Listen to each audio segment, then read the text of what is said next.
मेरा नाम मीनाक्षी है। मेरी जिंदगी बिल्कुल सामान्य थी, शांत और सरल। मैंने पढ़ाई पूरी कर ली थी और अब ट्यूशन पढ़ाकर घर की आर्थिक मदद कर रही थी। लेकिन मुझे नहीं पता था कि एक नया छात्र मेरी जिंदगी को हमेशा के लिए बदल देगा। विवेक नाम का एक लड़का मेरे पास ट्यूशन लेने आया। वह मुझसे 3 साल बड़ा था और प्रतियोगी परीक्षाओं की तैयारी कर रहा था।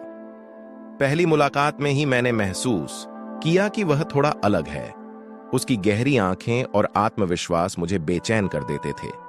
शुरू में सब कुछ ठीक था, हम पढ़ाई पर ही ध्यान देते थे, लेकिन धीरे धीरे उसने ऐसे सवाल पूछने शुरू कर दिए जो मुझे असहज कर देते। एक दिन उसने मुझसे पूछा, मैम, क्या आपने कभी सोचा है कि इंसान प्यार में कितनी दूर तक जा सकता है? मैंने हंसकर बात टाल दी, लेकिन उसके सवाल और उसकी गहरी निगाहें मुझे परेशान करने लगीं। एक दिन ट्यूशन के बाद मुझे ऐसा महसूस हुआ कि कोई मेरा पीछा कर रहा है। खिड़की के बाहर हलचल थी, लेकिन मैं जब देखती तो कोई नजर नहीं आता। मैंने इसे नजरअंदाज करने की कोशिश की, लेकिन डरने लगी थी। फिर एक रात ट्यूशन के दौरान बिजली चली गई। अंधेरे में विवेक ने कहा, मैम, कुछ लोग आपके आसपास खतरा पैदा कर रहे हैं। मैं आपको बचाने की कोशिश कर रहा हूं। मेरी बेचैनी बढ़ती जा रही थी। कुछ दिनों बाद मैंने घर के बाहर खड़े एक आदमी को देखा। मैंने पुलिस को फोन किया।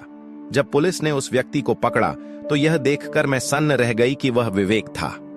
उसने जो जवाब दिया, उसने मेरी जिंदगी उलट कर रख दी। मैम, 5 साल पहले आपके भाई ने मेरे पिता की हत्या की थी।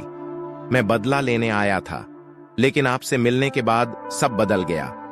उसकी बात सुनकर मेरा दिल दहल गया।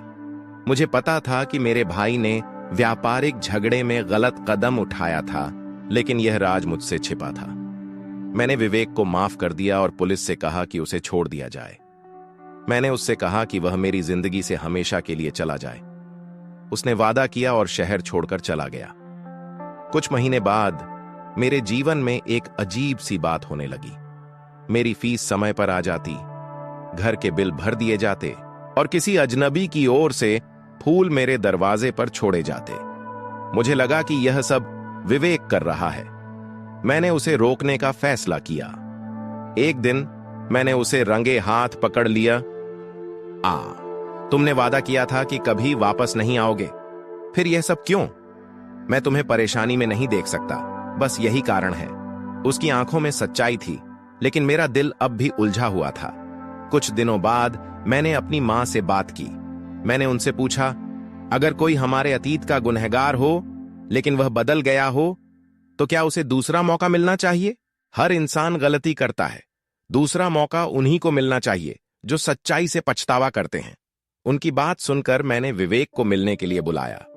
शायद हमारे बीच जो कुछ हुआ उसे मिटाया नहीं जा सकता, लेकिन मैं सोचती हूं कि हर रिश्ता एक मौका डिजर्व करता है। शायद भरोसा बनाने में वक्त लगेगा, लेकिन मैं कोशिश करूंगी।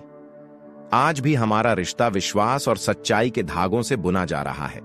हम दोनों ने अपने अतीत को पीछे छोड़ने और एक नई शुरुआत करने का फैसला किया है।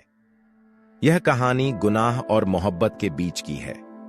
मैंने सीखा कि सच्चाई और पछतावा के साथ हर रिश्ता मजबूत बनाया जा सकता है। अगर आप लोगों को हमारी कहानियां पसंद आती हैं तो वीडियो को लाइक जरूर करें और हमसे जुड़े रहने के लिए चैनल को सब्सक्राइब करना ना भूलें।